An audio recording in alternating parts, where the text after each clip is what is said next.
진짜 짜증나. 환갑이라고 뭐가 그렇게 특별해? 그냥 용돈 보내드리고 각자 알아서 먹으면 안 돼?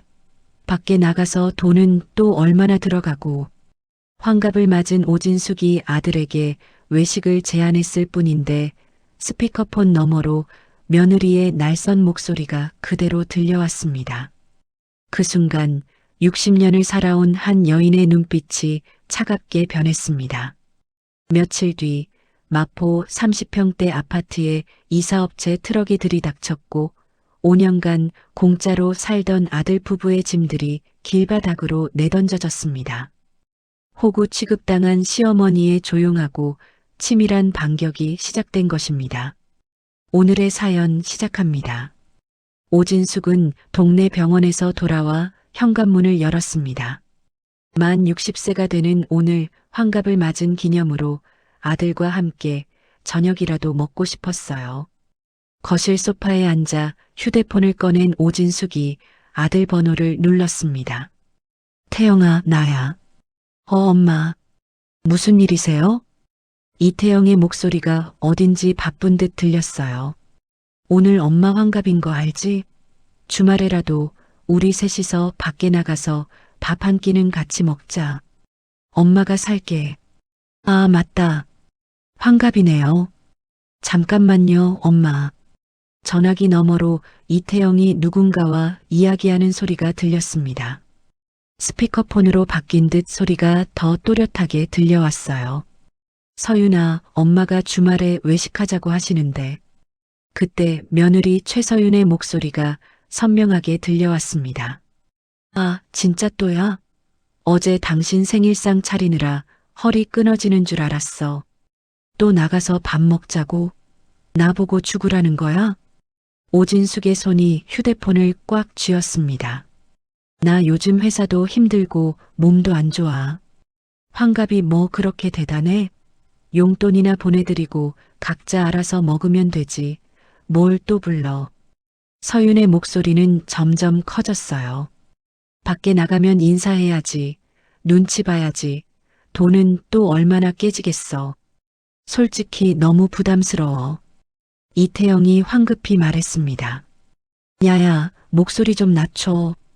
스피커폰 켜져 있다니까. 지금 통화 중이었어?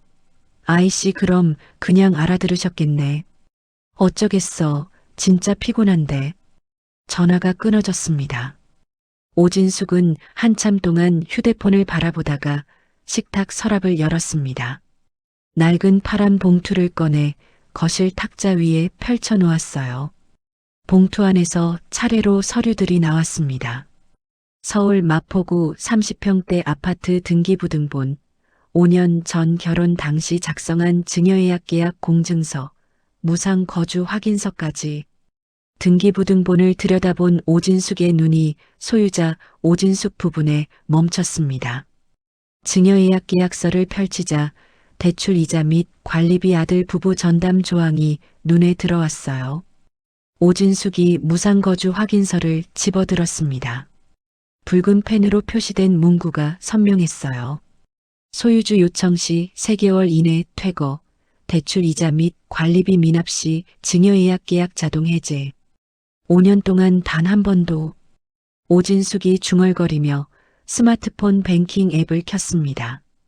아파트 담보대출 월 이자 150만 원이 매달 자신의 계좌에서 빠져나가는 내역들이 쭉 나열되어 있었어요.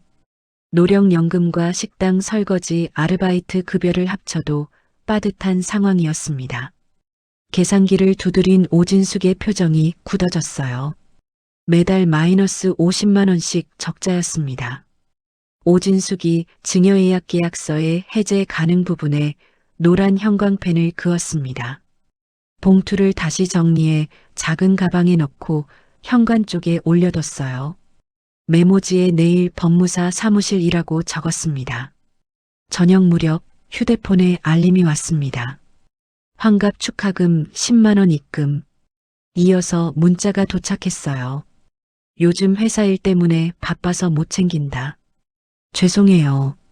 오진숙은 알림창을 닫고 부엌으로 갔습니다. 혼자 끓인 미역국과 준비한 반찬들을 치우며 남은 음식을 쓰레기 봉투에 담았어요. 다음 날 아침 오진숙은 장롱 깊숙한 곳에서 오래된 공책을 꺼냈습니다. 동대문 원당 가게에서 일하던 시절부터의 기록들이 빼곡히 적혀 있었어요. 아들 학원비, 등록금, 전세 보증금까지 모든 지출 내역이 연필로 정리되어 있었습니다. 몇 장을 넘기자 마포 아파트 매입 제목이 나왔습니다.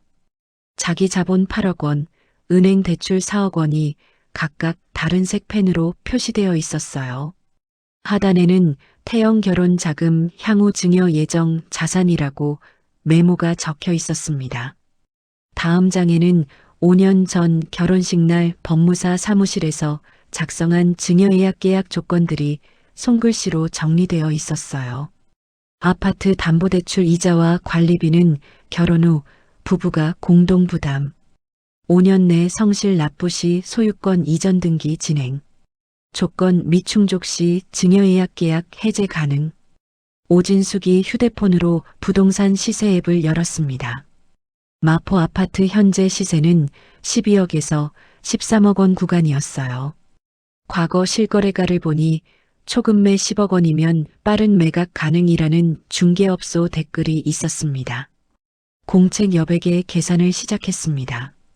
대출 잔액 약 4억 원, 매각가 10억 가정 시 순수 잔액 약 6억, 세금 수수료 제외 후 실수령 5억 전후. 이어서 남은 5억 중 4억은 연금형 상품에 나머지 1억으로 본인 거주 보증금과 비상자금 마련하는 계획을 표로 정리했어요. 오진숙이 증여예약 계약서와 무상거주 확인서를 다시 봉투에 넣었습니다. 봉투 겉면에 볼펜으로 증여 해제 및 매각용이라고 적었어요. 집을 나서기 전 거실벽에 걸린 아들 대학 졸업사진과 가족사진 액자들을 모두 떼어냈습니다. 사진들을 박스에 담고 베란다 구석으로 밀어 넣었어요. 빈 몸만 남은 벽을 한참 바라본 오진숙이 봉투를 들고 집을 나섰습니다. 동네 법무사 사무실 문을 열고 들어갔습니다. 법무사와의 첫 상담을 마친 오진숙은 현장 사진이 필요하다는 조언을 듣고 주말 오후 마포 아파트로 향했습니다. 현관 앞에 도착해 기존 비밀번호를 눌러봤지만 문이 열리지 않았어요. 초인종을 여러 번 눌렀지만 안에서 아무 소리도 들리지 않았습니다. 오진숙이 우편함을 열어보니 각종 서류들이 꽉 차 있었어요. 카드사 연체 안내문, 캐피탈 대출 상환 최고서, 관리비 미납 고지서가 겹겹이 쌓여 있었습니다. 우편함에서 흘러나온 봉투들을 하나씩 확인한 오진숙의 표정이 굳어졌어요. 대부분이 최서윤 앞으로 발송된 것들이었습니다. 이게 도대체 뭐야? 경비실에 들른 오진숙이 관리인에게 말했습니다. 아저씨, 여기 305호 관련해서 최근에 온 우편물 있나요? 아, 그 집 말씀이세요? 여긴 소유주 따로 계시죠? 관리비가 3개월째 밀려서 단수 예고까지 나갔어요. 저희도 곤란합니다. 관리인이 서류를 뒤적이며 관리비 미납 안내문을 꺼냈습니다. 이거 복사해 가셔도 돼요. 어머니가 소유주시죠? 오진숙이 고개를 끄덕이며 안내문을 받아들었어요.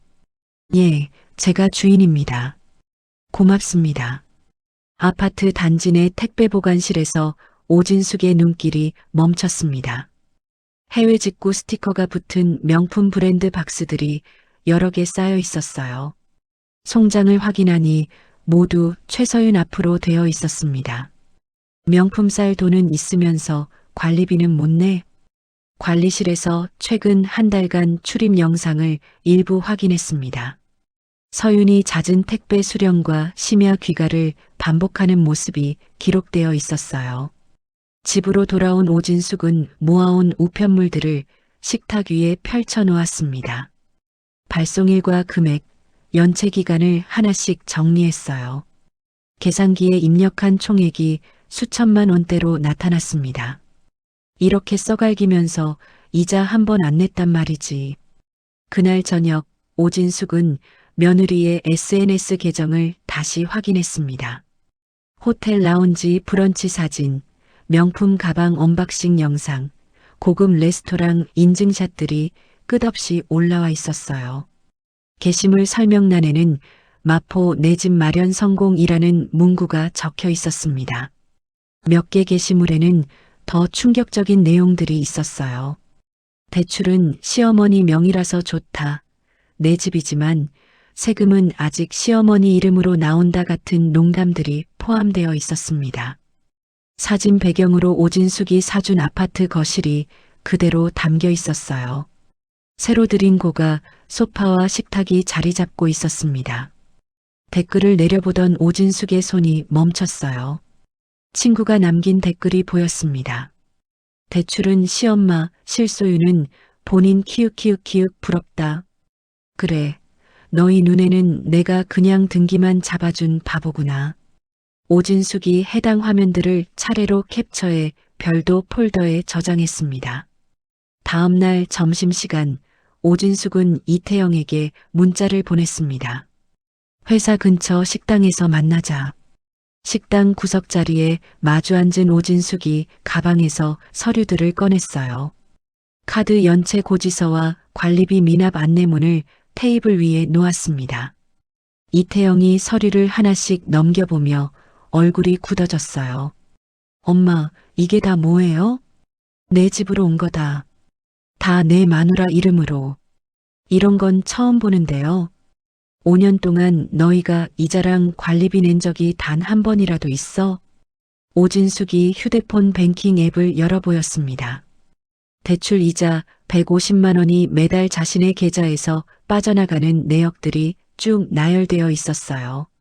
봐라. 한 달도 안 빠지고 다 내 통장에서 나갔다. 이태영이 손가락으로 테이블을 두드리며 말했습니다. 엄마, 너무 걱정하지 마세요. 저희가 처리하겠습니다. 서윤이랑 상의해서. 어떻게? 이 꼴로 연체 이만큼 쌓아놓고? 오진숙이 연체 고지서를 가리켰어요. 말만 처리한다고 하지 말고 숫자를 봐. 이게 장난이니? 이태영이 시계를 확인하며 자리에서 일어났습니다. 오늘은 일단 제가 회의가 있어서요. 자세한 건 나중에 다시 이야기해요. 미안해요, 엄마. 테이블 위에는 계산이 끝난 영수증과 뒤집어진 컵만 남았습니다. 집으로 돌아온 오진숙은 서랍에서 증여예약 계약 공증서를 꺼냈어요. 조건 불이행 조항 부분을 빨간 펜으로 동그라미 쳤습니다. 좋다. 약속 어긴 쪽이 누군지 이번에는 끝까지 가보자. 다음 날 아침 오진숙이 다시 법무사 사무실을 찾았습니다. 선생님, 증여 해제가 가능한가요? 법무사가 서류들을 검토하며 설명했습니다. 조건 불이행 증거가 충분하네요. 카드 연체, 관리비 미납, 이자 납부 내역까지. 이 SNS 자료들도 활용할 수 있고요. 절차는 어떻게 되나요? 해제 신청서와 위임장에 서명하시면 즉시 내용 증명을 발송합니다. 상대가 다투면 분쟁 발생 시 소송으로 갈 수도 있어요. 오진숙이 서류에 서명하며 말했습니다. 괜찮습니다. 여기까지 왔으니까 끝까지 가야죠. 진행해 주세요. 법무사 사무실을 나온 오진숙은 바로 옆 부동산 중개업소에 들어갔어요. 아파트 매각하려고 하는데요.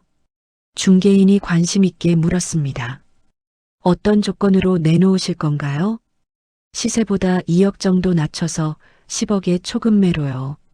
대신 현금 거래만 받고 빨리 끝내고 싶어요. 그 정도면 투자법인들이 금방 관심 보일 겁니다. 빠르게 매수자 찾아드릴게요.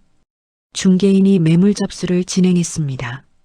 집에 돌아온 오진숙은 증여 관련 서류가 담긴 봉투에 포스트잇을 붙였어요. 해제 진행 중이라고 적고 책상 서랍 맨 안쪽에 넣었습니다. 저녁 무렵 법무사로부터 문자가 왔습니다. 증여 예약 계약 해제 통보 내용 증명 발송 완료. 오진숙이 휴대폰 연락처에서 아들 번호를 별도 그룹으로 옮겼어요. 알림음을 무음으로 설정했습니다. 창밖을 바라본 오진숙이 작게 중얼거렸어요. 이제 시작이야. 이번엔 엄마 역할 말고 내 인생부터 지킬 거야. 며칠 뒤 오진숙은 부동산 중개업소에서 연락을 받았습니다. 어머니, 매수 희망자가 나타났어요. 그래요? 10억 현금 일시불 제한입니다. 현금으로요? 어디에서요? 기업형 부동산 투자 회사에서요. 조건 확인차 카페에서 만나실까요? 오진숙이 아파트 근처 카페에서 중개인과 마주 앉았습니다. 중개인이 계약 조건이 적힌 서류를 펼쳐 보였어요. 소유권 이전과 동시에 점유 이전, 명도 책임은 매수인이 부담한다고 되어 있습니다. 명도는 제가 책임 안 지는 걸로 꼭 넣어주세요. 그 집에 지금 사는 사람들, 제가 직접 끌어낼 생각은 없습니다. 오진숙이 서류를 검토하는 사이 창가 쪽에서 익숙한 목소리가 들려왔어요. 서윤이 친구와 앉아 통화를 하고 있었습니다. 응, 마포 아파트 팔아서 강남으로 갈 생각이야. 여기 오래 있을 때가 아니지. 오진숙이 커피잔을 내려놓고 귀를 기울였어요. 시어머니가 지병이 있잖아. 오래 버티지 못할 것 같은데 그때까지만 조금만 참으면 돼. 서윤의 목소리가 점점 커졌습니다. 예전에 날린 투자금? 그건 아파트 추가 담보대출로 메우면 되거든. 어차피 집은 시어머니 명의고 진짜 주인은 우리잖아. 나중에 전부 우리가 먹는 거지, 뭐.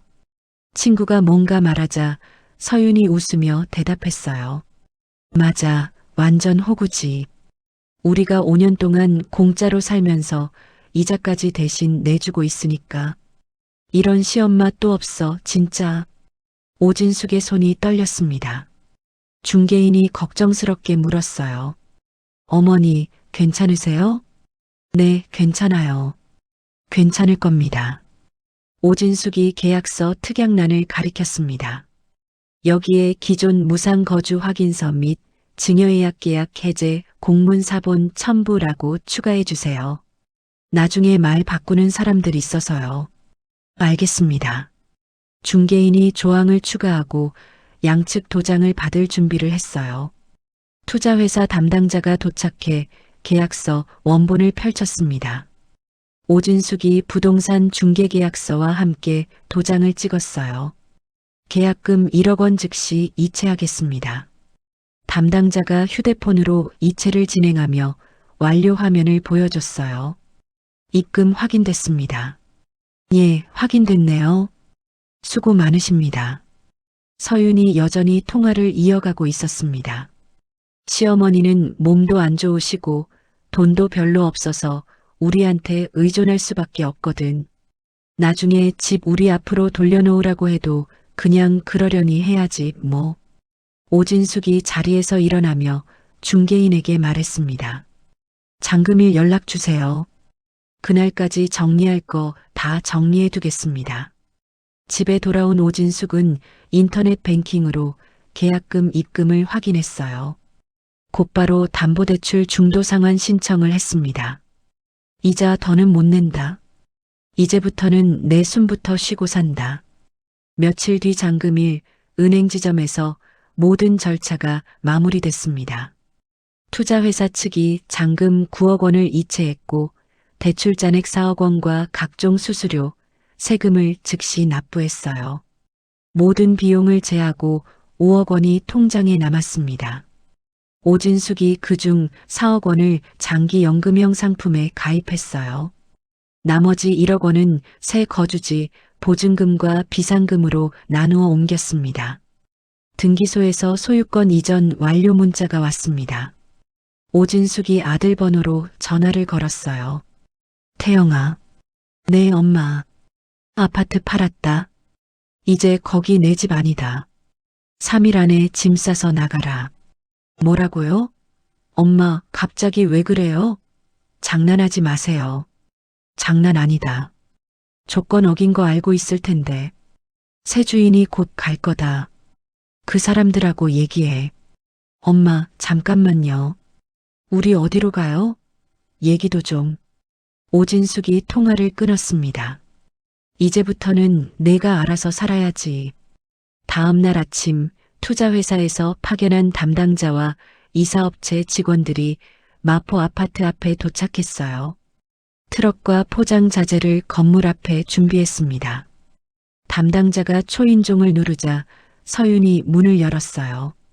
누구세요? 새 소유자입니다. 이거 확인해 보세요. 담당자가 등기부등본과 무상거주 확인서, 사본, 증여예약계약 해제 통보서를 내밀었어요. 서윤이 서류를 받아들고 얼굴이 하얗게 변했습니다. 이게 뭐예요? 이게 왜 이렇게 된 거예요? 우리 아무것도 못 들었는데요.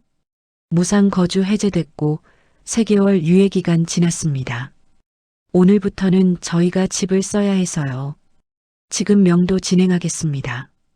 출동한 경찰 2명이 현관 근처에서 상황을 지켜봤어요. 경찰이 서류를 간단히 확인하고 말했습니다. 적법한 절차입니다. 서로 손대지만 않으시면 됩니다. 물리력 쓰시면 안 돼요. 이사업체 직원들이 거실로 들어가기 시작했어요. 가구와 가전제품을 박스와 담요로 감싸 트럭으로 옮겼습니다. 잠깐만. 손대지 마. 이태영 어디 갔어? 지금 바로 오라고 해. 서윤이 소리치며 남편에게 전화를 걸었어요. 당신 지금 뭐 하는 거야? 집이 팔렸대. 지금 사람들 다 들어왔어. 현관 앞 복도에 옷과 책, 잡동사니가 담긴 박스들이 일렬로 쌓였습니다. 엘리베이터 앞에는 이사 작업 중 안내문이 붙었어요. 아래층과 위층 주민들이 복도에 모여 상황을 지켜봤습니다. 한 주민이 다른 주민에게 속삭였어요. 저 집 관리비도 몇 달째 안 냈다던데. 그러게. 맨날 택배만 잔뜩 시켜놓고. 관리사무소 직원이 투자회사 담당자에게 말했습니다. 관리비 체납부는 어떻게 처리하죠? 저희는 기존 체납액 인수 안 한다고 계약서에 명시되어 있어요. 체납부는 예전 소유주 쪽 문제입니다. 서윤이 집안에서 명품 가방과 옷만 골라 캐리어에 담았어요. 이것만이라도 챙겨야지 나머지는 알아서 하라고 해. 나머지 가구와 살림살이는 이사업체 손에 맡겼습니다. 이태영이 급히 달려와 현관 앞 짐더미 옆에 섰습니다. 이게 대체 무슨 일이에요? 왜 우리 집에 남의 사람들이 조건 위반으로 무상거주 해제됐다고 하네요. 등기상 소유자도 바뀌었고요. 담당자가 서류를 다시 보여줬어요. 자세한 건 여기 내용 증명 보시면 됩니다. 이태영이 휴대폰으로 모텔 예약 앱을 열어 당일 입실 가능한 객실을 검색했습니다. 일단 오늘 밤 잘 때부터 찾아야겠다. 아파트 앞 화단에 큰 박스들과 가구들이 임시로 내려졌어요. 비닐로 덮이지 않은 물건들 위에 흙먼지가 쌓이기 시작했습니다. 이사 과정이 끝나자 투자회사 담당자가 현관문 비밀번호를 변경했어요. 키 수령 확인서를 작성하며 말했습니다. 명도 완료됐습니다. 이제부터 이 집은 저희가 관리합니다. 아들 부부는 박스 몇 개와 캐리어만 들고 단지를 나왔어요. 대로변에서 택시를 잡으려고 손을 들었습니다. 택시나 잡아. 서 있지 말고. 당신이 좀 잡아봐. 손도 안 올라간다. 조금 떨어진 골목 모퉁이에서 오진숙이 우산을 들고 아파트 정문 쪽을 바라보고 있었어요. 장면을 확인한 후 조용히 뒤돌아 지하철역으로 향했습니다. 이제 진짜 끝났구나. 모텔 프런트에 도착한 이태영이 신분증과 신용카드를 내밀었습니다. 하루 묵을 방 있어요? 죄송합니다. 이 카드는 사용 제한이라고 나오네요. 직원이 카드 단말기를 보며 말했어요. 다른 카드나 현금 있으세요? 서윤이 지갑을 뒤져 현금을 꺼냈습니다. 현금으로 할게요. 제일 싼 방으로요. 1박에 5만 원입니다. 이틀만 먼저 할게요. 서윤이 마지막 남은 현금을 내밀며 혀를 찼어요. 진짜 이게 뭐야? 마포 살던 우리가 모텔 와서 이런 꼴을. 다음 날 아침 이태영이 회사 인사팀을 찾아갔습니다. 팀장님, 혹시 저한테 독촉 전화 온 거 있나요? 이상한 번호로 전화 많이 온다고 해서요. 인사팀 직원이 서류를 뒤적이며 말했습니다. 아, 맞다. 이거 보세요. 금융기관에서 계속 전화 왔어요. 이 통지서도요. 전화 기록을 본 이태영의 얼굴이 창백해졌어요. 개인 채무 문제 빨리 해결하셔야겠는데요. 회사 대표 번호로까지 전화 오면 곤란합니다. 몇 주 뒤 회사에 채권 압류 통지서가 도착했습니다. 인사팀 직원이 이태영을 불러 말했어요. 회사 입장도 좀 생각해 주셔야 합니다. 내부 규정상 자진 퇴사를 권하고 싶습니다. 이태영이 고개를 떨어뜨렸어요. 네, 알겠습니다. 죄송합니다. 퇴직금 일부로 카드 연체금을 막았지만 전체 빚에는 큰 변화가 없었습니다. 서윤은 명품 가방과 시계를 중고 거래 앱에 올려 팔기 시작했어요. 이거라도 팔아서 버텨야지. 브랜드 있는 건 아직 감 나가겠지. 며칠간 모텔비와 생활비를 충당했지만 금방 바닥났습니다. 모텔 직원이 방 문을 두드렸어요. 손님 연장 불가능하다고 말씀드렸는데요. 체크아웃 시간 지났어요. 서윤이 문을 열며 소리쳤습니다. 조금만 더 기다려주세요. 오늘 안으로 구해볼게요. 죄송하지만 규정입니다. 더 이상은 어렵습니다. 이태영과 서윤이 캐리어와 박스를 끌고 인근 고시원을 찾아다녔어요. 가장 싼 고시원 방 한 칸을 겨우 계약했습니다. 여기가 우리 집이네, 이제. 서윤이 침대에 누워 대출 앱들을 넘겨봤어요. 더 이상 승인 가능한 게 없네. 다 막혔어. 이태영은 일용직 근로자 모집 사이트에 가입했습니다. 공사장 상하차, 택배 물류센터 야간 근무 공고에 여러 건 지원했어요. 하루 2탕, 3탕이라도 뛰어야지. 안 그러면 숨도 못 쉰다. 동시에 가정법원에 이혼 소장을 접수했습니다. 이혼? 지금 이 상황에서 이혼이 먼저야? 서윤이 소리쳤어요. 당신이 만든 빚이야. 당신이 책임져. 나 혼자만 잘못한 것도 아니잖아. 내가 언제 혼자 썼어? 같이 카드 긁고 같이 놀러 다녔잖아. 그런데 맨날 나 탓만 해? 둘 사이의 갈등이 점점 심해졌습니다. 몇 주 뒤 서윤이 자신의 짐 일부만 들고 고시원에서 사라졌어요. 연락도 닿지 않았습니다. 전화도 꺼놨네. 결국 이렇게 도망가는구나. 한편 마포 아파트 매각을 마무리한 오진숙은 새로운 터전을 마련했습니다. 5천만 원 보증금 원룸을 계약하고 남은 돈을 비상금 계좌에 나누어 넣었어요. 어느 날 지하철역 계단을 오르던 중 벽면 포스터를 발견했습니다. 은빛 날개복지 재단 마이너스 시니어 봉사, 일자리 모집. 오진숙이 포스터 하단 주소를 메모장에 적었어요. 여기를 한번 가볼까? 재단 사무실 접수대에서 신청서를 받아 빈칸 없이 작성했습니다. 이름, 나이, 이전 직업 경험, 가능한 근무 시간까지 꼼꼼히 적었어요. 강민준 이사장이 면담실에서 신청서를 검토했습니다. 동대문에서 원단 가게를 하셨다고 되어 있네요. 네, 원단 판매하고 맞춤 의상도 만들었습니다. 밤에는 집에서 주문받아서 옷도 만들고요. 강민준이 관심 있게 말했습니다. 그럼 시니어 업사이클링 패션 사업단을 한번 보실까요? 선생님 같은 분이 필요하거든요. 재단 건물 2층 작업실을 구경했습니다. 재봉틀 여러 대와 기부된 옷들이 분류된 박스들이 가지런히 놓여 있었어요. 강민준이 말했습니다. 한번 간단한 에코백 샘플을 만들어 보시겠어요? 손만 좀 보시면 바로 감 잡으실 것 같습니다.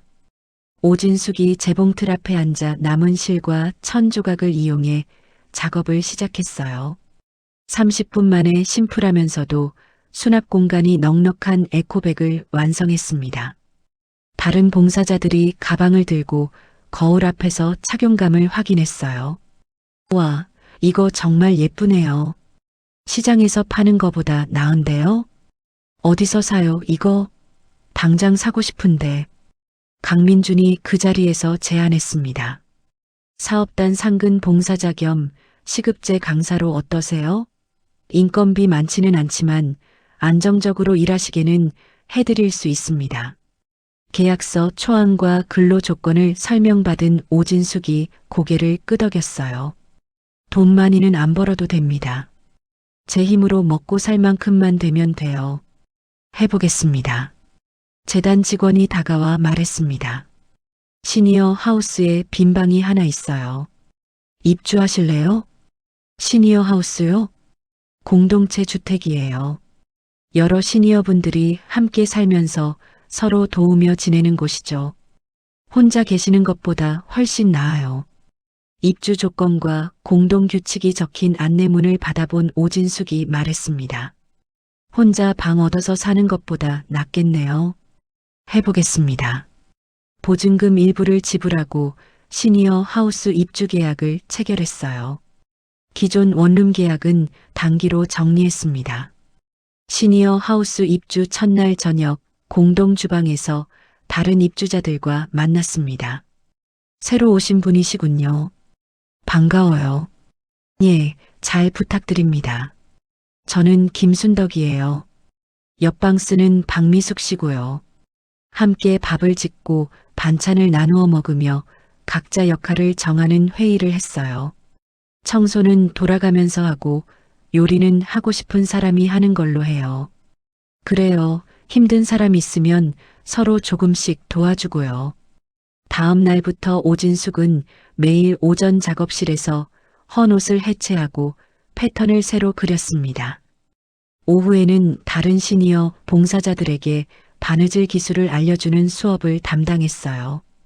여기를 이렇게 접으시고 바늘은 이 방향으로 넣으세요. 아, 제가 자꾸 반대로 찔렀네요. 처음엔 그래요. 손이 기억할 때까지 몇 번만 더 해보세요. 아, 이런 식으로 하면 되는군요. 네, 바로 그거예요. 잘하시네요. 수업을 마친 오진숙이 창밖을 바라봤습니다. 새로운 시작이었어요. 이번엔 누구에게 기대지 않고 자신의 힘으로 서는 시작이었습니다. 시니어 하우스로 돌아가는 길, 오진숙이 가벼운 발걸음으로 걸었어요. 오랜만에 마음이 편안했습니다. 업사이클링 사업단에서 제작한 가방과 옷들이 재단 SNS 계정에 꾸준히 소개되기 시작했습니다. 오진숙이 만든 제품들이 온라인 바자회에서 빠르게 팔려나갔어요. 재단 홍보팀 직원이 오진숙에게 말했습니다. 어머니 작업 과정을 짧은 영상으로 만들어 볼까 해요. 영상이요? 나 같은 사람이 나가도 되나? 그럼요. 시니어 자립 사례로 소개하려고요. 환갑 이후 시작한 두 번째 인생 이런 식으로요. 얼굴은 많이 안 나오게 찍을 수도 있어요. 촬영이 진행됐고 영상이 재단 채널에 올라갔어요. 몇 주 뒤 지역 방송국에서 연락이 왔습니다. 시니어 자립 사례 취재하려고 하는데 인터뷰 가능하신가요? 제가요? 그냥 평범한 사람인데. 그런 분 이야기가 더 힘이 됩니다. 방송팀이 재단을 방문해 업사이클링 사업단을 촬영했어요. 오진숙의 얼굴은 측면 위주로만 담고 이름 대신 이니셜만 표기했습니다. 방송이 나간 며칠 뒤 시니어 하우스 현관 초인종이 울렸습니다. 관리 담당자가 인터폰으로 말했어요. 누구세요? 저 최서윤이에요. 오진숙 어머님 계시죠? 빨리 좀 불러줘요. 복도 안쪽까지 들릴 정도로 큰 목소리였어요. 방문 목적이 뭔가요? 제가 피해자라고요. 시어머니가 갑자기 집을 팔아버리고 잠적했어요. 우리 지금 길바닥에 나앉았다고요. 서윤이 1층 로비로 들어와 안내 데스크를 두드렸습니다. 어디 계시는지 알려주세요. 사람답게 살고 싶어요. 우리 살 길을 막으셨잖아요. 재단 직원이 스마트폰을 책상 위에 세워두고 상황을 녹화하기 시작했어요. 방문자동의 안내 문구가 적힌 종이를 눈에 띄는 곳에 올려뒀습니다. 강민준과 시니어 하우스 입주자 몇 명이 1층으로 내려왔어요. 서윤이 로비 한가운데에서 손짓을 크게 하며 소리쳤습니다. 5년 동안 공짜로 살게 해줬으면서 갑자기 왜 이래요? 미리 말이라도 좀 하지. 사람을 내쫓으려면 준비할 시간은 줘야 할 거 아니에요. 강민준이 차분히 말했습니다. 민원 처리 절차에 따라 진행하겠습니다. 지금처럼 소리 지르시면 저희도 경찰을 부를 수밖에 없습니다. 폭력적 언행은 자제해 주세요. 제가 지금 얼마나 답답한데요. 세상에 환갑지난 노인이 자식 길바닥에 내쫓는 게 말이 돼요? 계단 뒤편에서 이 상황을 지켜보던 오진숙이 직접 나서지 않고 끝까지 지켜봤습니다. 강민준이 서윤에게 안내문을 내밀었어요. 어머니께서는 증여예약 계약 해제와 매각 절차를 적법하게 마치셨어요. 법무사와 부동산을 통해 모든 서류 다 확인했고요. 재단과는 금전 관계가 없고요. 적법 그 말이 다예요? 사람 인생이 이렇게 무너졌는데? 촬영과 안내문 제시가 계속되자 서윤이 얼굴을 손으로 가리고 건물을 빠져나갔습니다.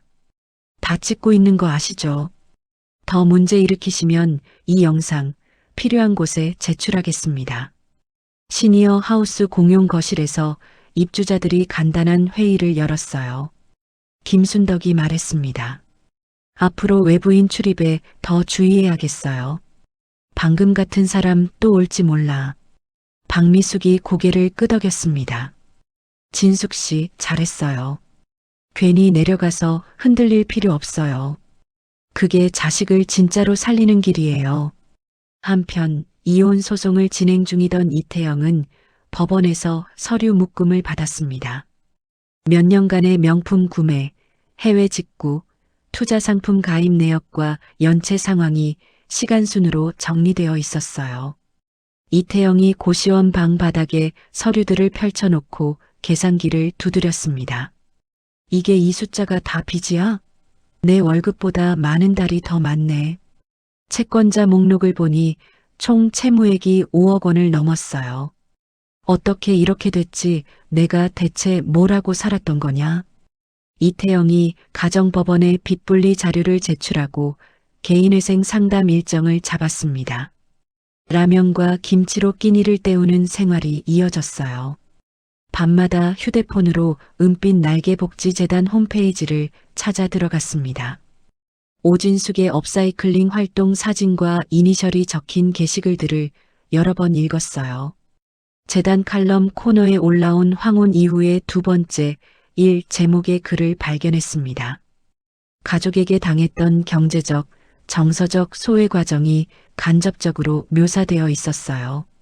글 말미에 적힌 더 이상 누구의 뒷수습을 위해 살지 않는다 문장을 읽고 이태영이 휴대폰 화면을 껐습니다. 엄마가 나 때문에 이런 마음을 먹었구나.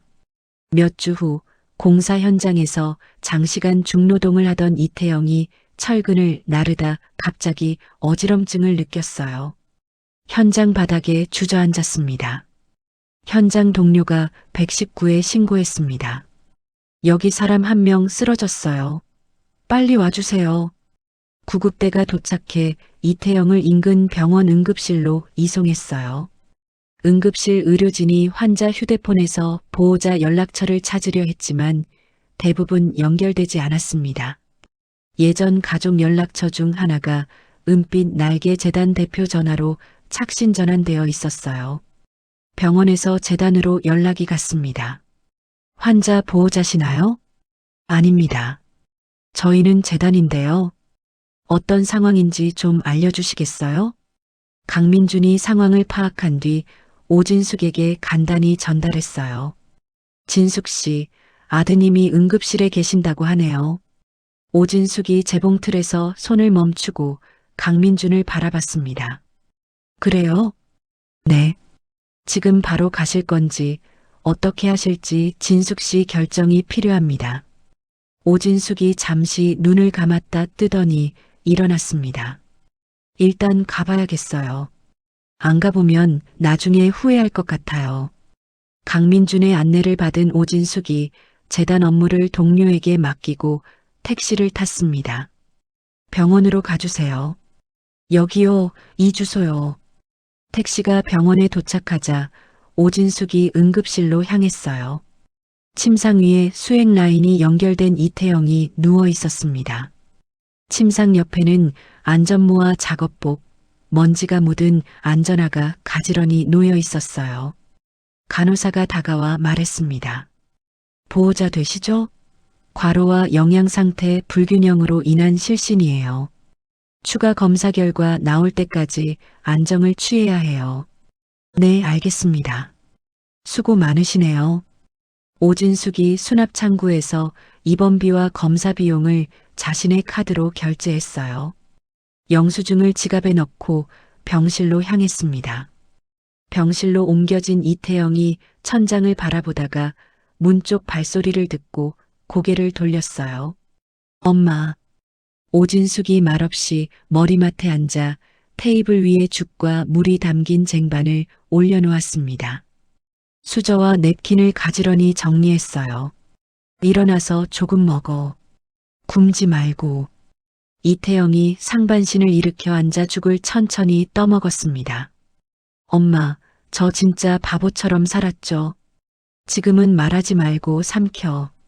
억지로라도 먹어야 힘이 나지. 이태영이 죽그릇과 빈 물컵을 침대 옆 테이블에 놓았습니다.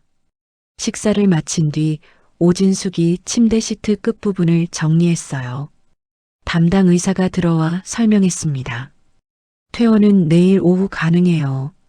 현재 체력으로는 무리한 노동은 피하셔야 합니다. 한동안은 가벼운 일만 하셔야 해요. 네, 그렇게 하겠습니다. 의사가 주의사항을 적은 메모를 건네주고 나갔어요. 오진숙이 수납처에서 추가 병원비 발생 시 연락받을 전화번호를 재단 번호로 기입했습니다.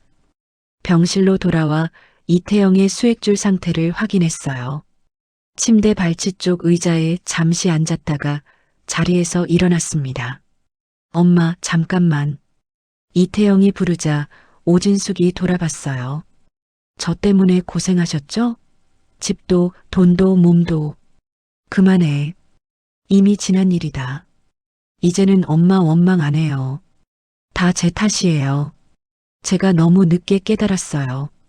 침대 위에 놓인 휴대폰에 비톡촉 문자 알림이 켜져 있었지만 오진숙은 기기를 집어들지 않았어요. 푹 쉬어. 몸부터 추스르고. 오진숙이 병실 문을 나서며 말했습니다. 퇴원 수속은 알아서 해. 서류는 거기 있는 대로 챙기고. 병원 입구를 나와 버스 정류장으로 걸어가던 오진숙이 잠시 길가에 섰어요. 재단으로 돌아갈지 시니어 하우스로 바로 갈지 고민했습니다. 결국 재단으로 바로 돌아가 예정되어 있던 오후 수업을 평소와 같이 진행했어요. 오늘은 단추 다는 법을 배워볼게요. 진숙 선생님, 괜찮으세요? 얼굴이 좀 안 좋아 보이는데. 한 수강생이 걱정스럽게 물었어요. 네, 괜찮아요. 사람이라는 게 다 이런 날도 있고 저런 날도 있는 거죠. 자, 이렇게 실을 끼우시고. 며칠 뒤 퇴원한 이태영이 시니어 하우스를 찾아왔습니다. 출입문 앞 의자에 앉아 접수대 직원에게 말했어요. 어머니 좀 잠깐만 만나 뵙고 싶은데요. 직원이 안내문을 보여주며 말했습니다. 외부인 출입이 제한됩니다. 1층 로비에서만 짧은 면담 가능해요. 네, 로비에서만 뵐게요. 오진숙이 작업실에서 봉제 작업을 멈추고 1층으로 내려왔어요. 로비 벤치에 마주 앉은 두 사람 앞 탁자에 병원 퇴원 확인서와 고시원 주소가 적힌 메모지가 올려져 있었습니다. 이태영이 서류 봉투를 테이블 위에 올려뒀어요. 오진숙이 봉투를 열어 내부 문서를 차례로 꺼냈습니다. 채무조정 상담 내역, 개인회생 절차 안내문, 일용직 근로계약서 사본들이 들어 있었어요. 그래도 움직이긴 시작했구나. 오진숙이 계약서의 시급과 근무 시간을 눈으로 훑어봤습니다. 신용회복위원회 상담 예약 확인서를 다시 봉투에 넣었어요. 이태영이 기대하는 듯 바라봤지만 오진숙은 현금이나 카드 대신 작은 흰 봉투를 꺼냈습니다. 흰 봉투 안에는 신용회복위원회 안내 리플릿, 001짜리 센터 명함, 법률구조공단 연락처가 적힌 메모가 들어 있었어요. 엄마, 이게 돈은 안 준다. 대신 길은 알려줄게. 이거 들고 하나씩 찾아다녀. 오진숙이 봉투를 닫고 복도 끝 CCTV를 힐끔 확인했어요. 재단 규정상 입주자 외에는 내부 출입이 제한돼. 나도 규칙은 지켜야 한다. 이태영이 고개를 끄덕이며 일어났습니다. 알겠습니다. 엄마, 더 이상 엄마 손 벌리지 않겠습니다. 말로만 하지 말고 결과로 보여줘. 네. 입주자 외 출입 제한 안내문이 문 앞에 다시 고정되어 있는지 확인한 오진숙이 말했습니다. 앞으로는 내가 알아서 해야 해. 내 지갑은 닫았다. 이태영이 봉투를 한 손에 들고 서류 봉투를 꼭 쥔 채 시니어 하우스를 나왔어요. 건물 밖 인도에서 휴대폰을 꺼내 소개받은 기관들의 위치를 검색했습니다. 가장 가까운 곳부터 방문 경로를 설정했어요. 하나씩 가보자. 이번엔 도망 안 간다. 오진숙이 로비 CCTV 화면을 담당 직원 모니터를 통해 잠시 확인했습니다. 아들이 건물 밖에서 멀어지는 모습을 시야로 따라갔어요. 잘했어요, 진숙 씨. 박미숙이 다가와 말했습니다. 그게 진짜 사랑이에요.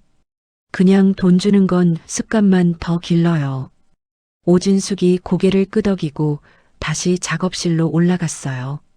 재봉틀 스위치를 켜고 오전에 멈춰둔 작업을 이어갔습니다. 바늘이 천을 지나가는 소리가 작업실에 울렸어요. 오진숙의 손이 흔들리지 않고 정확하게 움직였습니다. 이제부터는 내가 스스로 서야 해. 작은 목소리로 중얼거리며 오진숙이 작업에 집중했어요. 창밖으로 해가 기울어가고 있었습니다. 시니어 하우스를 나간 이태영이 가장 먼저 신용회복위원회 지점을 찾아갔습니다. 상담실에 앉아 본인의 소득과 재산, 채무 내역을 상담원에게 제출했어요. 월 평균 수입이 얼마나 되세요? 지금은 일용직이라 일정하지 않아요. 한 달에 200만 원 정도 됩니다. 상담원이 계산기를 두드리며 말했습니다. 최소 생계비를 제외하면 매달 80만 원 정도 변제 가능하겠네요. 개인회생 신청하시겠어요? 네. 더 미루면 안 될 것 같아요. 할 수 있는 대로 다 해보겠습니다. 이태영이 신청서를 작성했어요. 상담원이 설명했습니다. 앞으로 신규 대출이나 신용카드 사용이 제한돼요. 변제 계획 지키셔야 하고요. 지키면 다시 시작할 수 있습니다. 카드 안 써도 됩니다. 그냥 다시 사람답게만 살 수 있으면 좋겠어요. 법원에 개인회생을 정식 신청한 이태영이 관련 문서를 교부받았습니다. 이후 이태영의 하루 일과가 바뀌었어요. 오전에는 공사 현장에서 철근을 나르고 자재를 옮겼습니다. 오후에는 물류센터 야간 근무를 병행했어요. 오늘도 수고하셨습니다. 현장 반장이 말하자 이태영이 고개를 숙였어요. 네, 내일도 나오겠습니다. 하루 평균 12시간에서 14시간씩 일했습니다. 매달 수입이 들어오면 고시원비와 최소 식비를 제외하고 모든 돈을 변제 계좌로 이체했어요. 이태영이 수첩에 이체 내역을 기록했습니다. 이번 달도 80만 원 변제 완료. 한 달만 더 버티자. 술과 유흥비, 불필요한 지출이 완전히 사라졌어요. 고시원 방 테이블 위에는 컵라면과 통조림, 값싼 식빵만 남았습니다. 작업복 주머니에는 항상 신용회복위원회 담당자 명함이 들어 있었어요. 숨이 찰 때마다 명함을 만지작거리며 방향을 되새겼습니다. 도망갈 데 없다. 그냥 앞으로만 간다.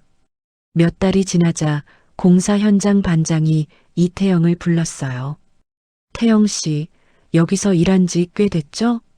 네, 시간 잘 가네요. 결근 한 번도 안 하고 불평도 없고 성실하게 일하네요. 살려면 해야죠. 저한테는 이게 마지막 줄 같습니다. 현장 관리 보조 업무 맡아볼래요? 서류 작업도 있어요. 컴퓨터는 할 줄 알죠? 이태영의 눈이 밝아졌어요. 네, 예전에 회사 다닐 때 많이 했습니다. 시켜만 주시면 뭐든 해보겠습니다. 현장 사무실에서 작업일지와 사고 보고서를 정리하기 시작했습니다.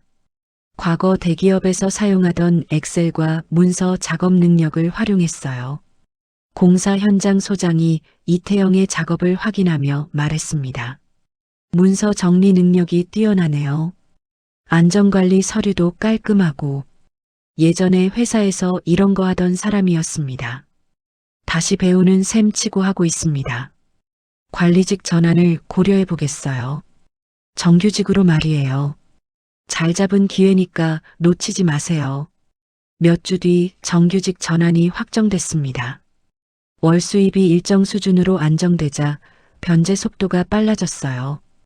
법원에서 변제 진행 현황 안내문이 도착했습니다. 전체 채무 중 상당 부분을 변제했고 남은 기간이 단축되었다고 나와 있네. 이태영이 매달 변제 후 남은 돈 중 일부를 별도 통장에 모으기 시작했어요. 통장에 보증금 마련용 메모를 붙였습니다. 1년이 되는 시점에 통장 잔액이 1,000만 원에 도달했습니다. 이태영이 통장과 개인회생 진척 문서를 챙겨 휴대폰으로 문자를 보냈어요. 은빛 날개 재단 담당자님께 면담 요청드립니다.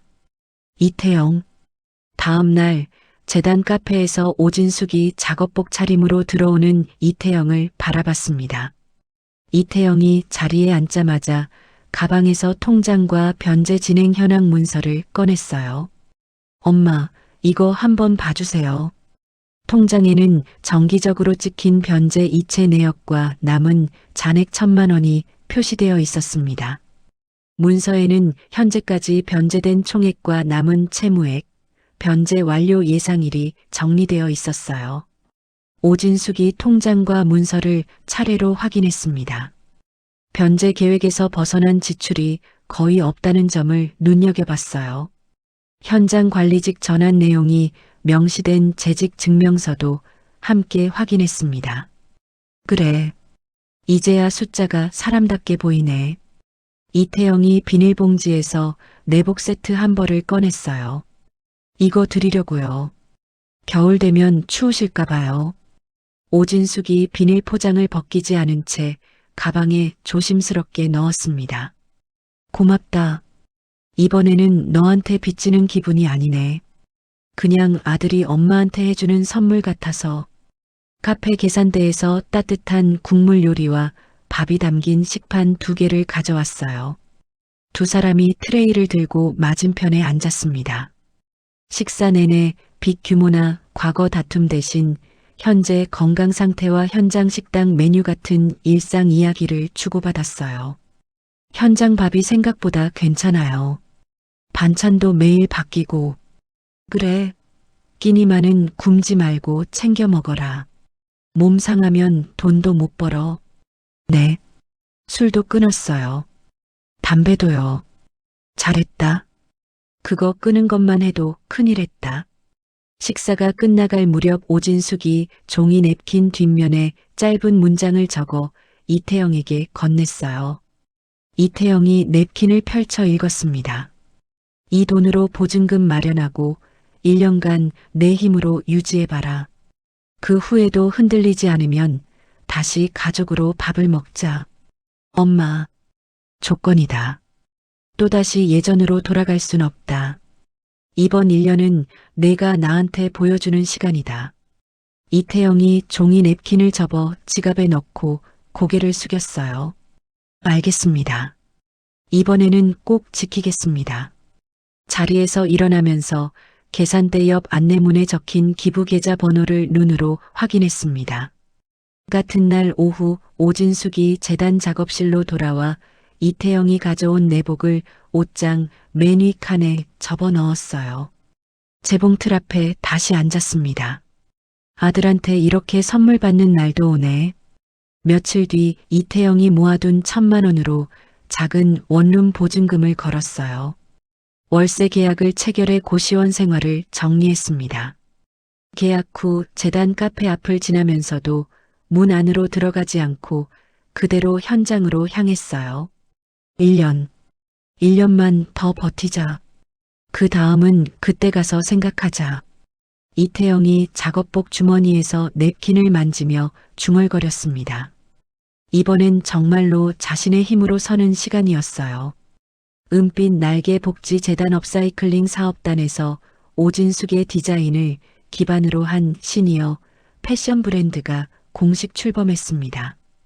강민준이 브랜드 로고가 새겨진 명함을 오진숙에게 건넸어요. 브랜드 이름은 제이 마담으로 했어요. 오진숙의 이니셜을 따서요. 제이 마담이요? 허허, 내가 이런 이름을 달고 옷을 팔게 될 줄이야. 이제는 선생님 이름 걸고 가야죠. 그 정도는 충분히 하셨습니다. 부끄럽지만 고맙습니다. 부끄러울 게 뭐가 있어요. 이제부터 시작인데요. 브랜드 온라인몰이 오픈하자 메인 화면에 시니어 디자이너 오제이의 두 번째 커리어라는 소개글이 올라갔어요. 첫 시즌으로 출시된 재킷과 원피스, 가방들이 판매 시작 며칠 만에 품절됐습니다. 재단 직원이 흥미있게 말했습니다. 재입고 알림 신청이 계속 들어와요. 어머니, 인기 많으세요. 그래요?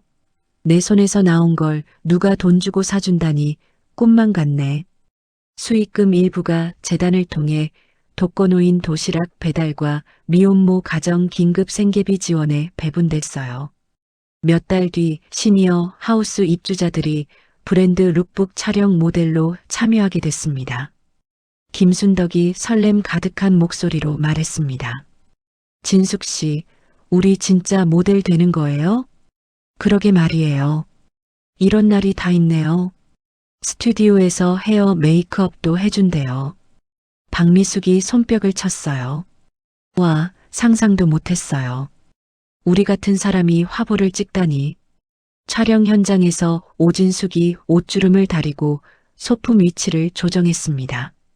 동료 시니어 모델들의 옷차림과 표정을 세심하게 점검했어요. 순덕 씨, 어깨 좀 더 펴세요. 그래야 옷이 예쁘게 보이죠. 아이고, 나이 먹으니까 자꾸 웅크리게 되네. 괜찮아요. 지금처럼만 딱 펴면 돼요. 아주 잘하고 있어요. 미숙 씨는 턱을 살짝 들어보세요. 훨씬 자신감 있어 보여요. 이렇게요? 네, 딱 좋아요. 아주 멋있어요. 몇 달 뒤 재단과 협업한 패션쇼가 소규모 공연장에서 열렸습니다. 초청장에 오진숙의 이름이 크리에이티브 디렉터로 인쇄됐어요. 리허설 당일 오진숙이 모델 동선과 음악 타이밍을 체크했습니다. 런웨이 끝에서 포즈는 여기서 취하세요. 형광 테이프로 위치를 표시하며 말했어요. 끝까지 걸어가셨다가 여기서 한번 멈추고 관객 쪽 보고 웃으시면 됩니다. 너무 어렵게 생각하지 마세요. 본 행사날 객석에 언론사 기자들과 재단 후원자, 지역 주민들이 자리를 메웠습니다. 조명이 꺼졌다 켜지며 쇼가 시작됐어요. 피날레 순서에 맞춰 무대 뒤편에서 대기하던 오진숙의 이름이 호명됐습니다. 크리에이티브 디렉터 오진숙님. 오진숙이 런웨이 중앙까지 걸어나가 관객을 향해 가볍게 허리를 숙였어요. 와, 박수가 터져 나왔습니다. 객석 맨 뒤쪽에 정장 차림의 이태영이 서서 작은 꽃다발을 내려다보며 조용히 박수를 보냈어요. 엄마, 정말 멋있다. 쇼가 끝난 뒤 환호가 이어지는 동안 이태영은 무대 앞으로 나가지 않았습니다. 공연장 밖 로비에서 프로그램 북을 한 장 챙겨 가방에 넣었어요. 공연장을 나오는 길에 건물 외벽에 붙은 제이마담 패션쇼 포스터를 스마트폰으로 찍어 사진 앨범에 저장했습니다. 이건 내가 평생 가져가야지. 행사장을 정리하던 오진숙이 무대 조명이 모두 꺼진 뒤 빈 좌석을 한번 둘러봤어요. 뒤늦게 객석 맨 뒤에 놓인 빈 물병과 구겨진 프로그램 북을 쓰레기통에 버렸습니다. 그날 밤 시니어 하우스 방으로 돌아온 오진숙이 침대 옆 협탁 위에 브랜드 로고가 인쇄된 명함 한 장을 세워놓고 불을 껐어요. 1년이 더 지난 시점, 이태영이 스마트폰으로 통장 잔액과 개인회생 변제 완료 확인서를 촬영했습니다. 은빛 날개 재단 번호로 사진 2장을 전송했어요. 사진 속 통장에는 잔액 2,500만 원이라는 숫자가 표시되어 있었습니다. 급여 입금, 월세 송금, 저축 이체 내역이 규칙적으로 반복되어 있었어요. 개인회생 사건 번호가 적힌 문서에는 변제 완료 도장이 선명하게 찍혀 있었습니다. 드디어 끝났다. 사진을 확인한 오진숙이 짧은 메시지를 보냈어요. 이번 주말에 밥 먹으러 와. 주말, 이태영이 오진숙이 새로 마련한 작업실 겸 주거 공간을 찾아왔습니다. 집안 식탁 위에 갈비찜과 잡채, 각종 나물이 정갈하게 차려져 있었어요. 접시 옆에는 수저와 젓가락이 2벌 놓여 있었습니다. 두 사람이 마주 앉아 식사를 시작했어요. 현장 일은 어때? 관리직이라 예전보다 훨씬 나아요. 책임도 있지만 그래도 제가 제 힘으로 버는 돈이라 마음이 편해요. 그래, 그 정도면 됐다. 몸만 너무 무리하지 말고. 엄마는요? 제이 마담은 요즘 어때요? 바쁘다. 그래도 재밌다. 늙은 손으로도 쓸 데가 있다는 게 참 고맙다. 엄마가 해온 거 생각하면 이제야 제자리 찾은 것 같아요. 과거 사건을 해석하거나 책임을 나누는 대화 대신 현재 일과와 앞으로의 계획에 대해 차분히 이야기했습니다. 식사가 끝난 뒤 오진숙이 싱크대에서 설거지를 했어요. 이태영이 식탁과 의자를 정리하며 음식물 쓰레기를 분리수거 봉투에 담았습니다. 이제 이런 정도는 제가 할게요. 엄마 혼자 다 하지 마세요. 그럼 좋지. 늙은 허리 좀 쉬자. 집 근처 공원으로 이동한 두 사람이 나무가 줄지어 있는 산책로를 천천히 걸었어요. 서로의 속도를 맞췄습니다. 엄마, 브랜드 정말 잘 되고 있더라고요. 인터넷에 후기도 많던데요. 그래, 나 인터넷은 잘 못 봐. 애들이 보여주면 그냥 그런가 보다 한다. 다들 그래요. 옷이 편하다, 몸이 예뻐 보인다, 이런 말 많아요. 그 말이 제일 기쁘네. 나이 들어도 예쁘고 싶잖니. 엄마 예뻐요. 지금이 제일 멋있어요. 쓸데없는 소리 하지 말고 발이나 조심해서 걸어. 산책을 마치고 집 앞에 도착했을 때 오진숙이 작업실로 들어갔어요. 이태영이 자신의 집 방향으로 발걸음을 옮겼습니다. 다음 달에도 올게요. 그래, 올 때는 몸만 가져와라. 돈은 필요 없다. 네. 이후로 두 사람은 정기적인 경제 지원이나 동거 없이 명절이나 생일 전에만 간단한 선물과 안부 인사를 주고받는 관계를 유지했어요. 서유는 빚 문제로 여러 지역을 전전하며 이름을 감추고 산다는 소문만 간간히 전해졌지만 두 사람은 그 이름을 입에 올리지 않았습니다. 오진숙이 다음 시즌 디자인을 위해 새 스케치북을 펼쳤어요. 첫 장에 브랜드 로고와 함께 시즌 2- 독립이라는 제목을 적었습니다. 휴대폰 잠금 화면에는 런웨이 중앙을 걷는 자신의 뒷모습이 담긴 사진이 설정되어 있었어요. 배경 화면에는 업사이클링 작업실 전경 사진이 깔려 있었습니다. 오진숙이 새로 만든 명함 상자를 열어 한 장을 꺼냈어요. 재단 로비 상담대의 시니어 디자이너 마이너스 오진숙 명함을 가지런히 채워 넣었습니다. 이제 진짜 내 이름으로 사는 거야. 오진숙이 작은 목소리로 중얼거리며 명함함을 닫았어요. 창밖으로 따스한 햇살이 들어왔습니다. 오진숙은 환갑이 되어서야 깨달았습니다. 무조건적인 희생이 때로는 자식을 망치는 독이 될 수 있다는 것을.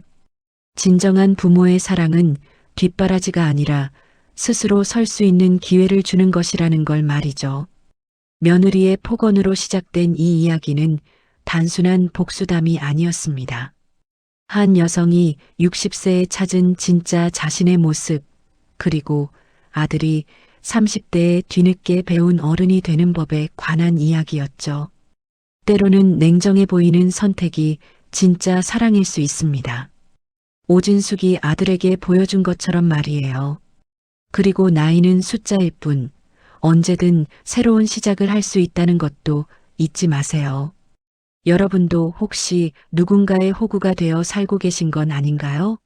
진정한 관계는 서로 기대지 않고도 함께할 수 있을 때 완성됩니다.